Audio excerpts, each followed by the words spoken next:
Mark had recommended that we consider what we're actually doing there, because with the PACE program, once they charged more, they couldn't really fill up those programming, and so there's a balance there, and he just wants us to kind of pay attention to that.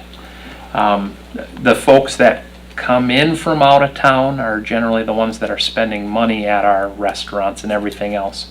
But at the same time, if it's all tax dollars for the park, and there's some folks that may not use the park, and so there's all sides of this discussion.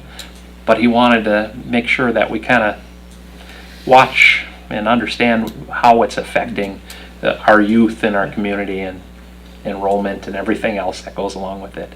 Oh, good. That's good to get another opinion or objective of how we get. And quite honestly, other communities, if you're not from that community, you can't play there. can't play. Yeah. I think we heard a little bit of that.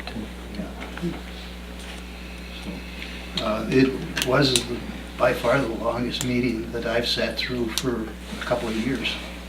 It was over 2 hours, wasn't it? Yeah. Pretty close to that, yeah.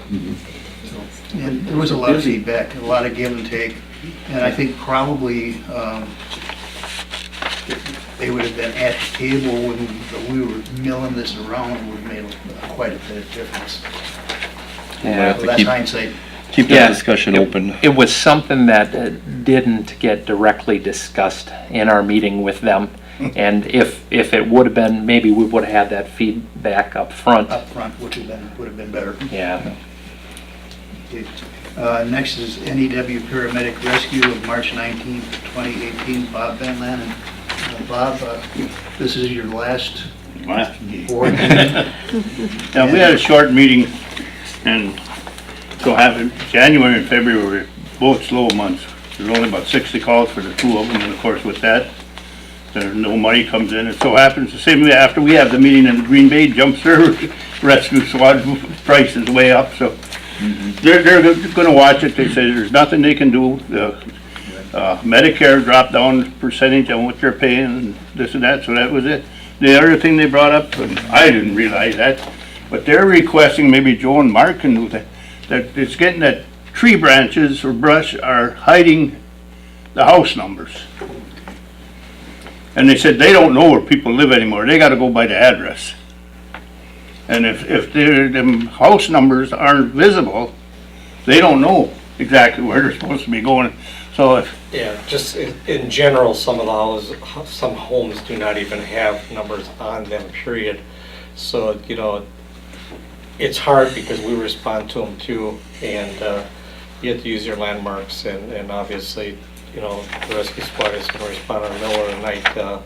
That's when you get your call, and it's difficult, but it's something I can have the guys pay attention to, and we do have an ordinance that covers it, but the problem is we probably have strayed away from it over the years, because if you remember way back many years ago, we used to have these little clay tiles or whatever they were, and everybody had the same one in their home.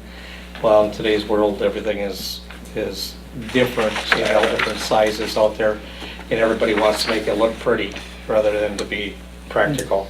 So I guess I'll go out there and have the guys pay attention to it, and if we see some that do not have any numbers on the homes at all, we'll do the best job we can with. see, I didn't even realize that was a problem with them, but they brought it up that they. Yeah, in the rural sections, the townships have had a different exposure, because what they did is they went to fire numbers, and they had to put that out by the road, because the road, it's too hard to read the numbers on the home, it's too far set back, as far as residential wise goes. So in town, we do have an ordinance in place. I guess it's just time for us to maybe work with the building inspector, and she can do some code enforcement to it. It's a position that if she wants to do it, she could do that also. But I'll have the guys make a list of them, and I'll Because they said years ago when they mentioned the guy's name, they knew where he lived. Right. Well, that's a true statement, and that's like I said to you when talking about the young lady with the home here. So Then the last thing, we discussed that $3,000 that we approved early last fall for equipment, and they said, we hated to drop it, and we decided not to, because the building, I don't know how old it is, but the carpeting, all that stuff is in there. So we have to keep up with the repairs, so that's why we're asking for that, continuing with that $3,000. They got an equipment fund, and that's not included in your operating cost. Right. That's not per capita. Every community pays the same on this. That 3,000, okay. Split 6 ways, so that's why we're asking for that, so. And you have to have our meeting is, April, and see up to last Monday in April. Is it the 20th? It's the 23rd. 23rd? The last one would be the 30th. No, it'll be the 30th. I think it's the 23rd, the fourth Monday. And that'll be the annual meeting and a regular meeting. It's at 1 o'clock, right? That's at 1 o'clock, right? 23rd or 30th? 23rd if it's the 23rd, 4th fourth Monday. of April. Yep. Yeah, I'll goofed up on that. All right. Bob, thank you for your years and years and years on the board, and also, yeah, I think you've been on the police and fire committee as long as you've been on the board. Quite a while. Then we need a motion on that, with the $3,000. I'll make that motion to pay that. Bob, Go ahead. second by Bob. Bob Gayaski? Yes. All in favor? Aye. Opposed, motion carried. Number 10, payment request, Robert E. Lee and Associates, invoice 73598, miscellaneous in the amount of $504.13. 73599, Crest Drive / Pelican Drive Road Extension, in the amount of $1,559.25. And invoice 73600, water evaluation, in the amount of $382.50. And continuing on to the next page, invoice 73601, library soil contamination investigation, in the amount of $2,864.51. And that's not going away anytime soon because we've been told that they have to drill 3 more Wells. You, in regards to library soil evaluation, you have to do what, Reed? We've got probably about almost a dozen wells by now, monitoring the groundwater contamination. You know, Paul Walters. And Paul Walter is here, and could answer more specific. We discussed that before, I know, and It's ongoing. it seems ridiculous to me. This is about the 4th or 5th year that this has been going on, so. So is that done everywhere in every community like this, Paul, No, or? it's site-specific, Roger. It's site-specific. It's Site-specific. the monitoring wells give indications back of where contamination is, which way it's traveling, and basically goes to the DNR for review. The DNR says, you know what, we gotta chase it farther. We gotta chase it out till we start getting clean samples. Was that because vehicles were parked there? Sure, it's just from what, whatever had been on that site, that had been a cartridge, Yeah. could have been underground storage tanks, it could have been anything that caused that contamination, and basically it's just being chased. Paul, with all these monitoring wells, is anything happening besides just monitoring? Or Well, is there, sample it, and, samples are evaluated, and then that information's provided to the DNR. DNR looks at it, and then they say, okay, we're not satisfied, drill some more? what's your next, basically, what's your next, and that's what we're doing, we're chasing it, so. Not under our control at all? Not really.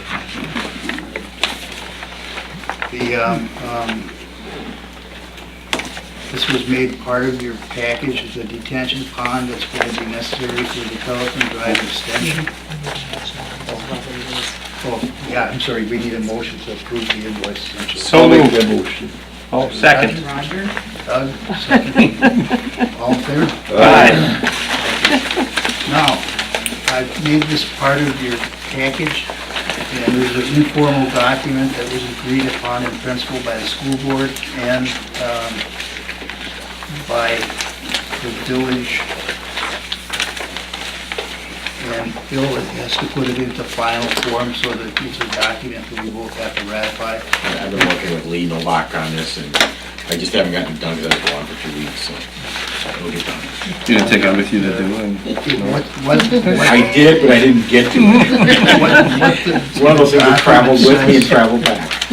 Says in essence is the school and the church and the village will work together to take and build one pond cooperatively that will handle all three entities' needs. So, and that will save us a significant amount of money. We're doing it all at the same time. No vote on this, right? No vote on this tonight, because I just wanted you to be informed of that, and that the school board is already blessed it.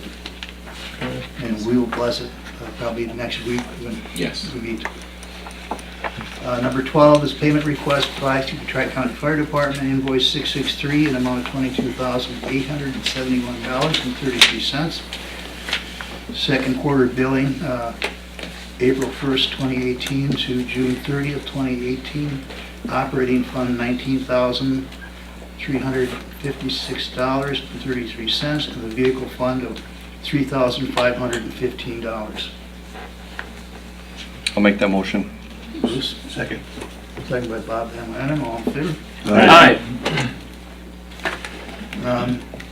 Number 13, revise resolution 11/18, resolution authorizing and approving establishment of a public fire protection fee if needed.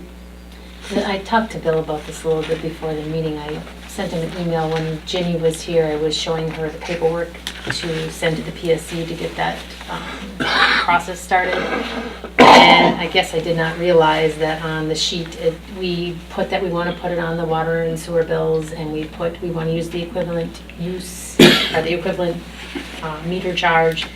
But the other part on here, it said that you had to also put on there how much of the cost would be recovered through the direct charge and how much would stay in the budget. So I think I was telling Bill I might need one more whereas in there where it says Jenny half wants me of to the put more charge. words into the contract. The charge will stay on the budget and half the charge will go on the water and sewer bills. So that's just why that's on here. I need Bill to just kind of stick Normally I whereas have to in take there. words out, now I'm getting told to put it in. And then we should be good to go as far as starting the process to getting the paperwork to the PSC. So that's why this is on there, just so you guys are aware. That will be one more whereas added. All right. Thank you. I didn't quite know how to say that.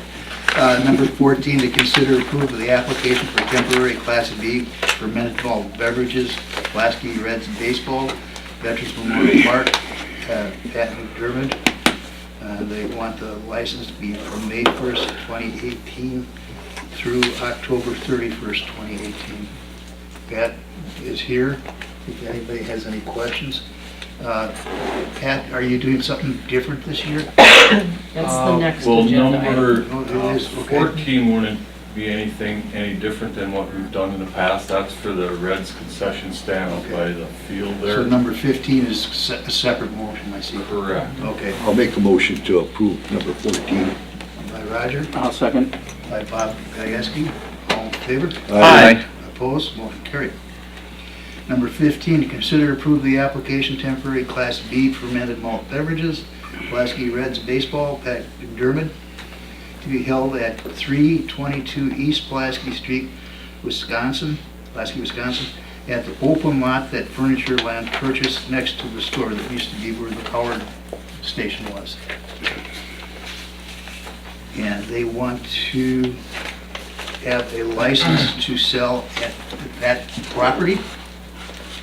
Well, correct. We've talked about it for years past, and what we would like to do, we've thought about it, and we have the people in place to put forth the effort, I guess you will, to, from the Polka Days Thursday, put up a nice, basically, I guess, a nice concession stand, if you will, from Thursday of Polka Days through Sunday of Polka Days. And to raise funds, just like we kind of do at our other concession stand. It isn't certainly for personal gain. We're not, I'm not looking to, stand out there to do that for our own personal gain. It's gonna be monies that will go right back directly into the park. Some of these things that we've talked about at the parks meeting, we actually dwindled down our account last year when we put up that scoreboard out there. Now, that wasn't all Red's money, and we've got Furniture Land is helping with some of these bigger projects. And this pavilion that we're, considering, at the Red stand, we're the number 14, we might generate in profits $2,500 to $3,500 a year on a good year of concessions. Well, that takes us a few years, we're not coming up with 30 grand a year. We don't have that amount of people there. And so we're down to the bare bones, and there's some nice things we'd like to continue doing. And I'm pretty sure that if we do it right, we're gonna put the effort in. We're not just gonna kind of, if I'm gonna do this, and Mark is certainly gonna help, and we have the other people on the board who are basically our family, we're gonna put a good effort in and run it right. But I think to do that and to make the money that I would want to make to spend the time to do it, it would, no question that you make some money selling beer up there. Beer and food, that's what we would be selling. And so that's what we're looking to do. And Would this be fenced in? it wouldn't, I'm not thinking of fencing it in. How I'm envisioning it, I think we all maybe know where that lot is. You guys can picture that there. It's pretty nice. We're gonna set up a tent, those little tents that you can rent. I have power there, and set up a stand and have lights, because I plan on being out there in the evening. That's, we're not just gonna go out there for 2 hours on Thursday and 2 hours on Friday and a couple hours on Saturday and a couple hours on Sunday. If we're gonna do it, we're gonna do it the whole thing and try to, in my mind, now I think I would love to see if we could generate $5 grand in sales, we'd make, $2,500 to $2,800, and that might be on the light end. I don't know. And, You're talking more than a 30-pack of Busch Light and a Yeti cooler?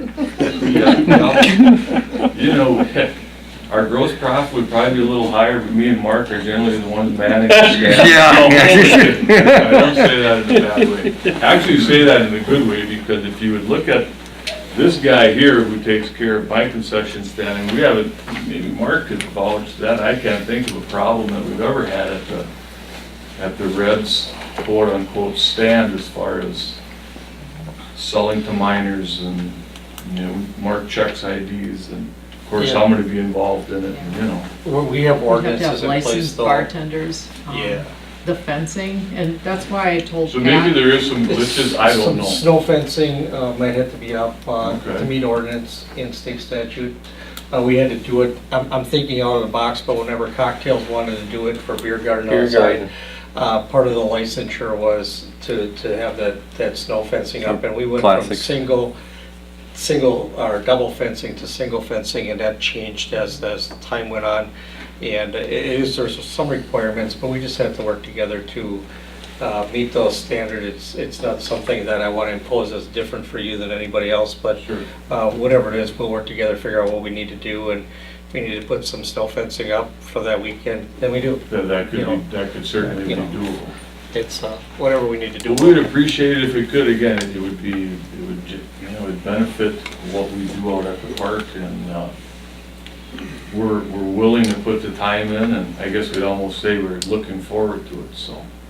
When Pat came into the office and he talked with me, I told him he had to fill out a separate form from his 6-month license with the Pulaski Reds, and he was having a different location. I told him to fill out the form. I told him Attorney Vandy Castle would be here at the meeting, and I also talked with Bill a little bit about it, and I didn't know if that could be granted or not. I mean, the Pulaski Reds are a nonprofit organization, but that's why it came to the board then. Would you need licensed bartenders? That'd be Yes, the we requirement? would. Okay. Yeah. And you have. And we always apply for, he always applies Yeah. for one. And if you notice, Karen, I haven't applied, I have the forms at work, but I didn't send them in because That's I'm okay, waiting to 'cause- see if, I need more than just one. So we would certainly have, you know, my thought is to have 2 bartenders' licenses on hand. And, That would be the chief's area too, with the police officers that would be monitoring the area and so forth. Well, I'm not too worried about it, it's just You that. can have 3 bartenders, but one of them has to have a license. right. That's- So we that's would what- always have one of us, if we get this part of it, then I will get a license. Because usually the Reds give 1 license, but we would pay for the second one if we had this. Or the third one if you wanted to make sure if you were sick one day, you had it Well, covered. Yeah. I'm just telling you that I want to. That's what you call it, sick? Yeah, years gone by, you're right. And I did mention to Pat. Just in case something happens one night. In case you get a cold. As far as the food was concerned, that you'd have to go through Brown County with the food licensing and so forth, because I don't issue. And that's just the those. health department, they have their own inspection people that'll come out and do on-site. It's Smarava's do it, everybody has it inspected through the health department, so. So that would be something different than we do at the Red stand? Correct, because it's Okay. food, and it's just a food item, and it's just a couple hoops will help you get through it. Karen will work with you, we have numbers to contact, who to get a hold of. It's a process that we just I have see. to Alright. do. Pat, if I may interject here, did you have any other options of raising money besides these plans to, Do we have any other? yeah, is there any other options? First of all, I'd like to commend you fellows for, trying to raise some funds to improve the parks and the Ball Diamond. That's awesome. But I can foresee, some obstacles that you maybe didn't consider by doing this during Polka Day weekend, and that is, well, first of all, let me say this. Have you considered working with Polka Days and volunteering your services, and you folks would get reimbursed in the way all the other organizations do? In other words, you work so many hours, you get X number of dollars for that. Have I haven't considered Yeah. that. The reason I say this is because recently Polka Days seems to be hurting for help. It's always an ongoing thing that you can't get enough volunteers. And if they would accept another organization or a group, and that would take the burden off of you guys to do all this setup, investing in the tents, getting licenses and whatever. It's quite a bit of overhead. If they would accept another, or however they want to do it, have you use as another organization participating, or just you working for, because I work with the Lions Club, or I'm a member of the Lions Club, and we have a problem getting enough staffing. So we either have a spouse or a brother or a relative, and they can help us out. And of course, they're compensated just like any other member. So I truly would, I truly think you should consider that before moving on with, that sounds like a very, very big ordeal to me for you guys. I would agree that it's, we're not taking it as a small deal, we're hoping it's a pretty big deal. It's not just gonna be us two, we have certainly other people involved in it. Yes. And I'm hoping it turns out to be a pretty big, successful thing. I don't know. And as I far didn't as, know about a couple of these other hoops we might have to go through, how difficult that will be, I don't. I kinda like your idea, Pat, but I'm afraid if we approve this, we're gonna be opening a big can of worms for everybody else downtown. Yeah.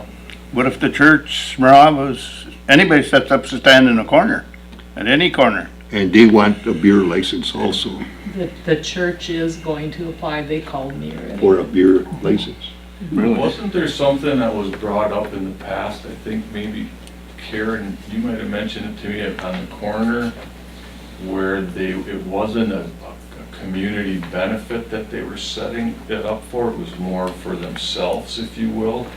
I mean, use Smirnoff as an example, that isn't none of the funds, I mean, you know, again, time out, I'm not knocking any of what's done with that, okay? But of that money raised, I don't think any of that goes, maybe I'm wrong, maybe the money he raises there does not, or some of it he donates back to the community, I don't know that. I don't think it does, you guys probably know it more than I do. Anything that we raise, you know, we're not taking and putting it in our pockets, that's gonna go back to improvements out at the Diamonds, so. I think there might be a little difference there, and Bob, I think I do understand it, and I mean, I'm here, it's up to you guys, it really truly is, because you'd be the ones that would have to, I guess, deal with that end of it. But I will say, from what I had heard in the past, was it was more personal gain than it was, you know, how many guys are gonna stand there for 4 days and donate all of the time that we're gonna donate to, yeah, we'll drink a few beers and have a few pole sausages, but the gain is not gonna be for us, it's gonna be for what we enjoy doing out at the park, so, I don't know.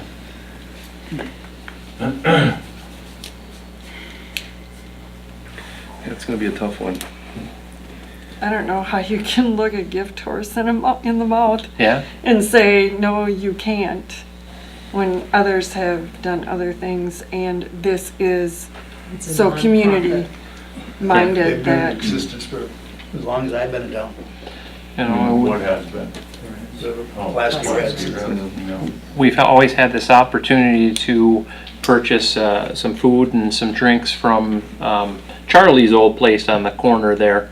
I don't know if that'll be open this, you know, but that's another thing. We've granted that for the sake of personal profit. With Yeah, this that was outdoor true. beer garden. Yeah. Just think Yeah. if you, I mean, you know, I'm thinking $5,000, that could be, That's that a big might deal. be way low. I mean, you know. Yeah.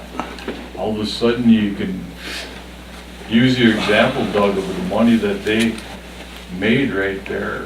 You Yeah. know, maybe you bring half of that just down the road. You know, granted, we're not gonna have an outdoor bar and, you know, Right. we're gonna start slow and who knows what it turns out to be, but I can say this, that the money's, it's not personal gain. And, you know, Yeah. if it doesn't work out, then it doesn't work out and it's the way it is, so. so do we We would need a appreciate a motion? crack at it, let's put it that way. You definitely have to have a motion in a second. I'll make a motion that we approve it. I'll second that. Doug? Further questions by the board? Yes, I really commend you guys for, you know, going forth and doing this, but I'm still apprehensive about if this is gonna bite the board in the butt, because I think we're gonna have other organizations coming forth attempting to do the same thing, and that's gonna create animosity with polka days, and then it's gonna go back to where years ago, how we grilled the chicken out on the street, and then the fire department came along and hosed everybody down, and, you know, Mark, I wasn't you there for remember that the one. days, or